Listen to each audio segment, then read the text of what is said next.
8 महीने पहले रानिया जब उस शानदार कोठी में नौकरी के लिए आई थी, तब उसने ख्वाब में भी नहीं सोचा था कि वह उस कोठी की मालकिन भी बन सकती है। दरअसल अखबार में 3 साल की एक बच्ची की देखभाल के लिए एक विज्ञापन छपा था। रानिया को काम की जरूरत थी, इसलिए वह आया की नौकरी के लिए उस कोठी पर पहुंच गई थी, जिसका पता अखबार में छपे विज्ञापन में दिया था। कोठी के गेट के पास बने केबिन में बैठे गार्ड ने रानिया को रोककर कहा, तुम्हारे आने की खबर मेम साहब को दे आता हूं। जब वह बुलाएंगी तब तुम अंदर चली जाना। रानिया केबिन में पड़े स्टूल पर बैठ गई थी। गार्ड खबर देने कोठी के अंदर चला गया था। रानिया को बच्चों की देखभाल करने का कोई तजुर्बा नहीं था, और तो और घर में भाई का जो बच्चा था उसे भी वह कम ही लेती थी। कुछ देर बाद कोठी से एक दूसरा गार्ड आया और उसने रानिया को अपने साथ मेम साहब के कमरे तक पहुंचा दिया। रानिया कमरे में दाखिल हुई तो वहां बैठी महिला ने उसका मुस्कुराकर स्वागत किया। वह देखने में बीमार लग रही थी। दुबली पतली उस महिला के चेहरे की पीली रंगत, अंदर धंसी बेनूर आंखें और पास की टेबल पर रखी दवाएं इस बात का सबूत थीं। उस महिला ने रानिया से सर्टिफिकेट मांगे। सर्टिफिकेट देखने के बाद उसने कहा, मिस रानिया फारूकी, आपको बच्ची की देखरेख करने का तो कोई तजुर्बा है नहीं। इस समय आप जहां काम कर रही हैं वह कंपनी बहुत अच्छी है, नौकरी भी आपकी योग्यता के मुताबिक है। इसके बावजूद आप आया की नौकरी क्यों करना चाहती हैं? रानिया कुछ देर उसे खामोशी से देखती रही। उसके बाद सकुचाते हुए बोली, दरअसल मैडम, रिहाइश का मसला है। मेरे भाई मुल्क से बाहर हैं, भाभी भी उनके पास जाना चाहती हैं, पर वह मुझे अकेली छोड़ना नहीं चाहती। मेरी वजह से वह भाई के पास नहीं जा पा रही हैं। मैं उनके रास्ते की रुकावट बन रही हूं। अगर मुझे रहने की यहां मुनासिब जगह मिल गई तो भाभी भाई के पास चली जाएंगी। अगर मैं आपके पास रहूंगी तो उन दोनों को मेरी तरफ से कोई चिंता नहीं रहेगी। महिला कुछ सोचकर बोली, मेरा नाम सोनिया है, मेरे शौहर का नाम अरसलान है, हमारी 3 साल की बच्ची फिजा है। तुम कितने भाई बहन हो? हम 3 भाई बहन हैं। सबसे बड़ी बहन की शादी अम्मा अपनी मौत से पहले कर गई थी। उनसे 2 साल छोटे अजहर भाई हैं जो बाहर हैं। उनसे 5 साल छोटी मैं हूं। ठीक है, मैं तुम्हारी मजबूरी को देखते हुए तुम्हें नौकरी दे सकती हूं, पर मेरी एक शर्त है। कैसी शर्त मैडम? रानिया जल्दी से बोली। रानिया, तुम्हें एक बांड भरना होगा जिसके अनुसार 1 साल से पहले तुम नौकरी नहीं छोड़ सकोगी। अगर उससे पहले नौकरी छोड़ोगी तो तुम्हें 5 लाख रुपए भरने होंगे। तुम इस बारे में अच्छे से सोचकर कल मुझे जवाब देना। इस बीच चाय नाश्ता आ गया। सोनिया ने उसे चाय नाश्ता करने को कहा। चाय नाश्ता करके रानिया खड़ी होकर बोली, मैडम, कल मैं अपने सामान के साथ हाजिर हो जाऊंगी। अब मैं चलती हूं, वरना देर होने पर भाभी शक करेंगी। रानिया खड़ी ही हुई थी कि एक बेहद खूबसूरत मर्द एक बच्ची के साथ उस कमरे में दाखिल हुआ। रानिया ने एक नजर प्यारी सी बच्ची पर डाली। उसके बाद उसकी आंखें उस खूबसूरत मर्द पर जम गईं। सोनिया ने उस आदमी का परिचय कराते हुए कहा, रानिया, ये मेरे शौहर अरसलान हैं और यह मेरी बच्ची फिजा। अरसलान, मैंने रानिया को अपनी बेटी की देखभाल के लिए रख लिया है। अरसलान ने उछटती सी नजर रानिया पर डाली। उसके बाद सोनिया से बोला, जैसा आपका दिल चाहे। सोनिया ने बच्ची से कहा, बेटा, ये आपकी आंटी हैं, अब ये आपके साथ रहेंगी। खुश होकर बच्ची ने रानिया का हाथ पकड़ लिया। आंटी, आप मेरे साथ रहेंगी ना? हाँ बेटा, अब मैं आपके ही साथ रहूंगी, कहकर रानिया ने उसे गोद में उठा लिया। सोनिया ने पति से कहा, अगर तुम गुलशन इकबाल की तरफ जा रहे हो तो रानिया को चौरंगी पर छोड़ देना। कोई बात नहीं, 2 मिनट लगेंगे बस, अरसलान ने अनमने ढंग से कहा। रानिया ने जल्दी से कहा, नहीं, मैं चली जाऊंगी। सोनिया ने कहा, नहीं, देर हो गई है, तुम्हें अरसलान छोड़ देंगे, फिर कल सवेरे तुम्हें आना भी तो है। अरसलान ने फटाफट गैरेज से गाड़ी निकाली और रानिया को बैठाया। जैसे ही कार गेट से बाहर निकली, अरसलान का मूड ठीक हो गया। वह रानिया को देखते हुए बोला, पता नहीं सोनिया ने तुम्हें काम पर कैसे रख लिया। वह तो खूबसूरत लड़कियों से चिढ़ती है, उसे तो बूढ़ी औरतें ही पसंद आती हैं। पता नहीं तुम पर वह मेहरबान है, बहुत शक्की है वह। रानिया के दिमाग में एक सवाल आया। उसने पूछा, वैसे मेम साहब को हुआ क्या है? वह बीमार सी लगती हैं।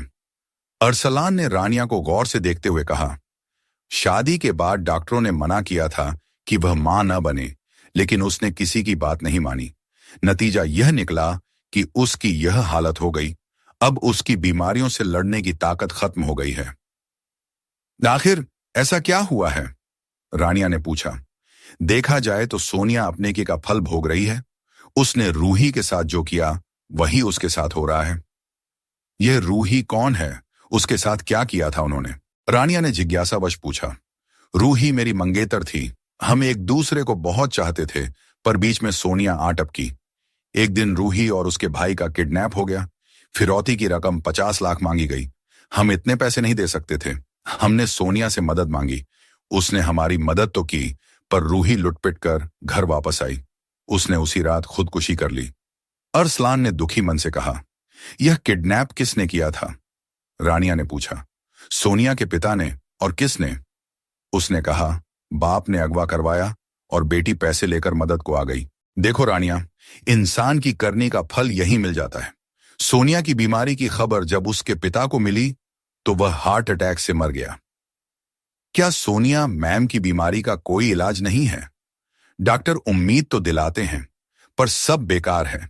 मैं सोनिया को यकीन तो दिलाता हूं कि उसके सिवा मेरी जिंदगी में कोई नहीं है, पर वह पूरे वक्त शक करती है। अपने मुखबिर मेरे पीछे लगाए रखती है। अरसलान इतना ही कह पाया था कि उसका मोबाइल बज उठा।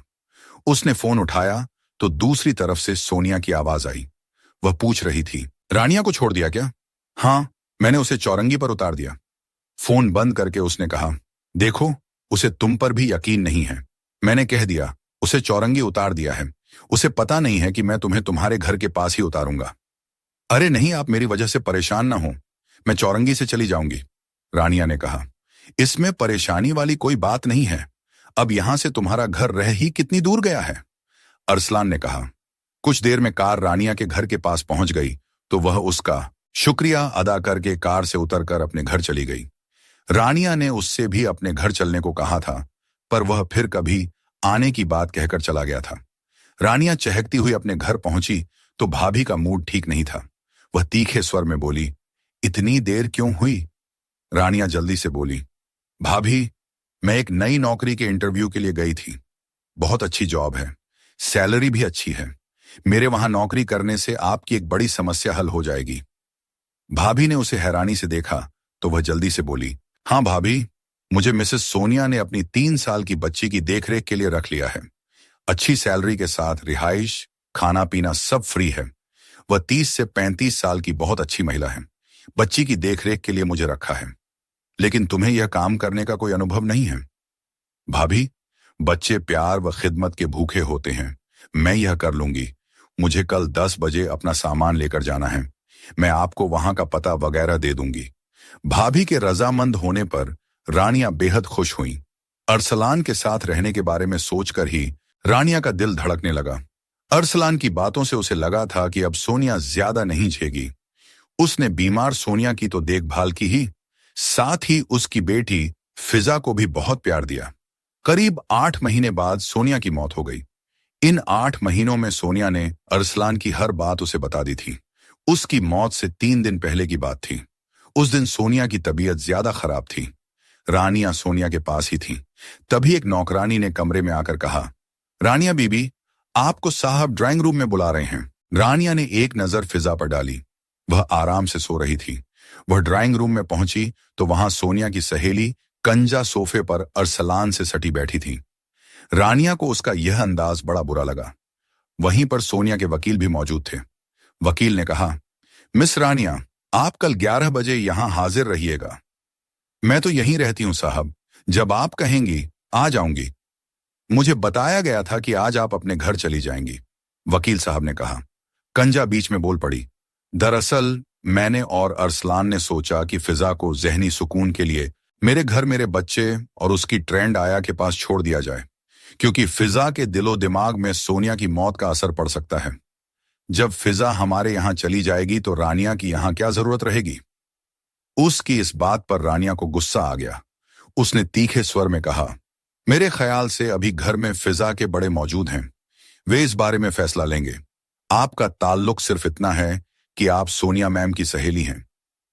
मैं तो सोनिया की सहेली हूं, लेकिन तुम तो मुलाजिम के अलावा कुछ नहीं हो। रानिया ने तड़प कर अरसलान की ओर देखा कि वह उसका कुछ सपोर्ट करेगा, पर वह चुप बैठा था। वहां मौजूद सोनिया की खाला ने कहा, मैं फिजा को अपने घर भेज देती हूं, वहां मेरी बेटियां उसे संभाल लेंगी। वकील ने कहा, आप लोग बेकार की बहस कर रहे हैं। सोनिया की वसीयत के मुताबिक वसीयत खोलते वक्त सिर्फ 3 लोग मौजूद रहेंगे। इनमें एक है मिस रानिया, इसलिए इनका यहां रहना जरूरी है। इसलिए यही बेहतर होगा कि फिजा उन्हीं के पास रहे।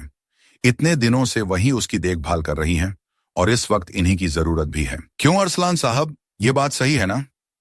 अरसलान ने अनमने ढंग से कहा, आप ठीक कह रहे हैं वकील साहब। कंजा ने बेकरार होकर उसकी तरफ देखा तो अरसलान ने धीरे से उसका हाथ दबा दिया। रानिया ने उठकर कहा, क्या अब मैं फिजा के पास जाऊं? हाँ, आप जाएं और आप यहीं रुकेंगी, बच्ची के पास, वकील ने मजबूत लहजे में कहा। इसके बाद रानिया फिजा के पास लेट गई। अरसलान की बेरुखा और दोगला बर्ताव देखकर वह बहुत दुखी थी। उसकी आंखों से आंसू बहने लगे। उसे याद आया कि एक बार सोनिया ने उससे कहा था, मेरी कंजा से कोई खास दोस्ती नहीं है, पता नहीं यह तलाकशुदा महिला क्यों बार बार मेरे घर चली आती है। शायद सोनिया को अंदाजा था कि वह अरसलान के पीछे लगी है। इन 8 महीनों में सोनिया से रानिया की अच्छी दोस्ती हो गई थी। रानिया की यह अच्छी आदत थी कि वह चुपचाप सब सुनती थी, इसलिए सोनिया उससे अपने मन की बातें करके दिल हल्का कर लेती थी। एक बार उसने अपनी मोहब्बत की पूरी कहानी बताई थी। उसने कहा था, यह सच है कि मुझे अरसलान से पहली नजर में मोहब्बत हो गई थी। पहली बार जब अरसलान कार्टन सप्लाई के लिए हमारी फैक्ट्री में आया था, तब उसका कारोबार बहुत छोटा था। मैंने उसे पार्टनरशिप का ऑफर दिया था ताकि उसका काम बड़े पैमाने पर हो सके और आमदनी भी बढ़े। उसके बाद हमने साथ मिलकर बिजनेस बढ़ाया। उसी दौरान मुझे मालूम हुआ कि अरसलान की मंगनी उसकी कजिन रूही से हो चुकी है। मैं पीछे हट गई और अरसलान को भूल जाना चाहा, पर उसी दौरान रूही का किडनैप हो गया। अरसलान ने बताया कि अपहर्ताओं ने 50 लाख रुपए मांगे हैं। 50 लाख रुपए उसने मुझ से इस वादे के साथ मांगे कि रूही के छूट जाने के बाद वह मुझसे शादी कर लेगा। ने अरसलान को 50 लाख रुपए दे दिए। मैंने पुलिस को भी खबर कर दी। जांच करते हुए पुलिस वहां पहुंची तो अपहर्ता भाग चुके थे। रूही रस्सियों से बंधी थी, उसकी आंखों पर पट्टी बंधी थी। रूही ने बताया कि अपहर्ता 3 थे और उन्होंने मास्क पहन रखे थे, इसलिए वह किसी को पहचान नहीं सकी। सोनिया का कहना था कि उसे शक है कि यह किडनैपिंग का प्रोपेगेंडा अरसलान का था। उसी ने सारा खेल खेला था। आप अपने शौहर पर इल्जाम लगा रही हैं, ये जान लेने के बाद भी आपने उनसे शादी की, क्योंकि मैं उस वक्त उसके इश्क में अंधी थी। सोनिया ने आगे कहा, अरसलान कंजा के साथ मिलकर मेरी मौत का इंतजार कर रहा है। मैं अपनी दौलत इस लालची इंसान और उस बेशर्म औरत के लिए नहीं छोड़ूंगी। उस वक्त कंजा का नाम सुनकर रानिया मन ही मन हंसी, क्योंकि कंजा खुद को अरसलान की महबूबा समझ रही थी। उसी वक्त सोनिया की खाला उसके कमरे में आ गई। आते ही उन्होंने कहा, अरे तुम यहां बैठी हो रानिया, तुम परेशान ना हो। मैं अरसलान से कहूंगी कि फिजा की सही देखभाल के लिए तुम्हारा यहां रहना जरूरी है। रानिया चुपचाप बैठी रही। खाला ने आगे कहा, कंजा फिजा के मामले में बेकार में टांग अड़ा रही है, पर मैं उसकी एक नहीं चलने दूंगी। वह बेवजह अरसलान पर डोरे डाल रही है। एक बार मेरी बेटी शीना इस घर में दुल्हन बनकर आ जाए तो मैं कंजा का पत्ता ही काट दूंगी। ऐसा हो गया तो तुम्हारी जॉब भी सेफ रहेगी। रानिया समझ गई कि सब लोग अपनी अपनी चाल चल रहे हैं। शीना शादी करके करोड़ों की मालकिन हो जाएगी। सोनिया की मौत हो गई, लाश घर में पड़ी थी और सभी लोग अपना अपना उल्लू सीधा करने में लगे थे। जाने आगे क्या हुआ कहानी के अगले भाग में।